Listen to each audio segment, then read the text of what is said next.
பழனியில் கோலாகலமாக நடைபெற்று வரும் முருகன் முத்தமிழ் மாநாட்டில் 1,00,000 பக்தர்களுக்கு அன்னதானம் செய்வதற்கான ஏற்பாடுகள் செய்யப்பட்டுள்ளன. மாநாட்டில் ஏற்பாடு செய்யப்பட்டுள்ள அரங்கங்களை பக்தர்கள் ஆர்வமுடன் பார்வையிட்டனர். விழாவில் 1,00,000க்கும் மேற்பட்டோர் பங்கேற்பார்கள் என எதிர்பார்க்கப்படும் நிலையில் அவர்களுக்கு உணவு தயார் செய்யும் பணியில் 500க்கும் மேற்பட்ட சமையல் கலைஞர்கள் ஈடுபட்டிருக்கிறார்கள்.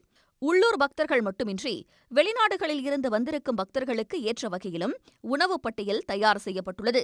காலையில் டிஃபன் ரொம்ப சிறப்பாக இருந்துச்சுங்க. பல வெரைட்டிஸ் இருந்துச்சு. இட்லி, ஊத்தாப்பம், கிச்சடி வர்ற யாருக்குமே எந்த குறையும் இல்லை. எல்லாத்துக்குமே எல்லா வெரைட்டி திருப்திகரமாக பரிமாறினாங்க. அதோட இடையில டீ, காஃபியும் எந்த பிரச்சனையும் இல்லாமல் இருந்துச்சு. மதிய சாப்பாடு பல வகை பொரியலோட அறுசுவை உணவு கிடைத்த ஒரு ஃபீல் இருந்துச்சு. குடிநீர் வாட்டர் பாட்டிலில் கொடுத்துருக்காங்க, தரமான குடிநீர் கொடுத்துருக்காங்க. நான் 2-3 இடத்துல பார்த்தேன்.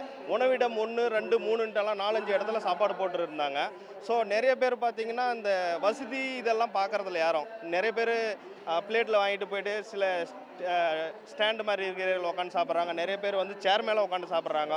ஆனால் எல்லா இடத்துலையும் போடுற ஃபுட்டோட குவாலிட்டி சேம் தான். மாநாட்டை காண வந்த பக்தர்களுக்கு திருநீறு, பஞ்சாமிர்தம், கந்தசஷ்டி கவச புத்தகம், துண்டு உள்ளிட்டவை அடங்கிய துணிப்பை பிரசாதமாக வழங்கப்படுகிறது. 3D, விர்ச்சுவல் ரியாலிட்டி உள்ளிட்ட அம்சங்கள் புது அனுபவத்தை தருவதாக பக்தர்கள் தெரிவிக்கின்றனர். உள்ள வரும்போதே ஒரு ஃபீல், நம்ம பழனியில் பிறந்ததுக்கான ஒரு உணர்ச்சி நல்ல சந்தோஷமா இருந்தது. எப்படி சொல்றது, முருகனோட பக்தி இல்லாதவங்களுக்கும் கூட முருகனோட பக்தி வர வைக்கிற அளவுக்கு இருந்தது. அதை காட்டிலும் உள்ள பார்த்தோம், ஒவ்வொரு அரங்கமும் பிரம்மாண்டமாக இருந்தது. 3Dயா இருக்கட்டும், கண்ணில் வச்சு பார்க்குற இன்னொரு இதாக இருக்கட்டும், எல்லாமே சிறப்பு. இந்த மாநாட்டிற்கு வந்திருக்கிறோம், முருகனை தரிசிக்க வந்திருக்கிறோம்.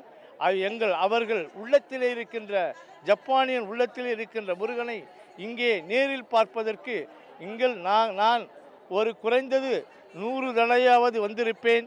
இவரும் யாகங்களை ஒரு 50 யாகங்களாவது இங்கே சம்ஹார யாகம் முதற்கொண்டு மேலும் நாளையும் ஒரு யாகம் நடத்த இருக்கின்றோம். 2 நாட்கள் மாநாட்டில் 300க்கும் மேற்பட்ட வெளிநாட்டினர், வெளிநாட்டு அமைச்சர்கள், பிரதிநிதிகள், நீதிபதிகள், ஆதீனங்கள் உள்ளிட்டோர் பங்கேற்றிருக்கிறார்கள். உடனுக்குடன் செய்திகளை தெரிந்து கொள்ள சன் நியூஸ் பெல் ஐகானை கிளிக் பண்ணுங்க.